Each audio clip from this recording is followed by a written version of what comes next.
বিসমিল্লাহির রহমানির রহিম। শুরু করিতেছি মহান আল্লাহর নামে, যিনি পরম করুণাময় ও দয়ালু।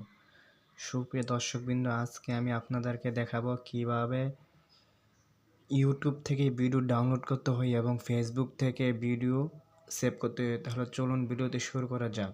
প্রথম ইউটিউব ওপেন করার সাথে সাথে আমরা এখান থেকে দেখব ইউটিউব থেকে কিভাবে ভিডিও ডাউনলোড করা যায়। আমরা এখানে থ্রি ডট লাইনে ক্লিক করব। থ্রি ডট লাইনে ক্লিক করার সাথে ভিডিও ডাউনলোড করতে পারবো, এখান থেকে শেয়ার করতে পারবো।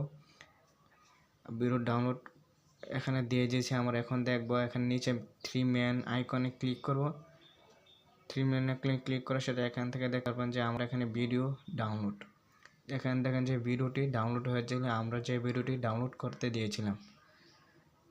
এখন আমি আপনাদেরকে দেখাবো, এই যে দেখেন ভিডিওটি ডাউনলোড হয়ে গেছে।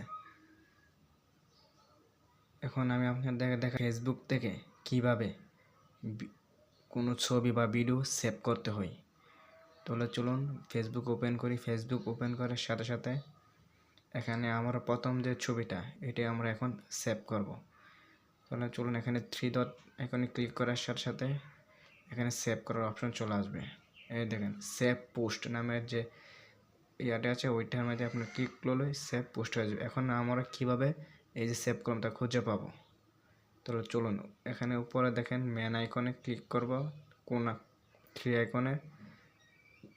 এখানে মেন আইকনে ক্লিক করার সাথে সাথে আমাদেরকে নিয়ে যাবে যে এখানে আমরা যেখানে সেভ করছি, এখানে সেভ অপশনে ক্লিক করলেই আমাদের নিয়ে যাবে। এখানে দেখেন সেভ ফটো, এই দেখেন আমরা যে সেভ করে গেছিলাম, এই যে এখানে সেভ। আমরা এখন যদি আনসেভ করি পোস্ট, এখানে আনসেভ পোস্টে ক্লিক করলে আর সেভ থাকবে না, এটা আনসেভ হয়ে যাবে। সো দর্শক, ভিডিওটি কেমন লাগলো অবশ্যই কমেন্ট করে জানাবেন এবং অবশ্যই সাবস্ক্রাইব করতে ভুলবেন না। ধন্যবাদ।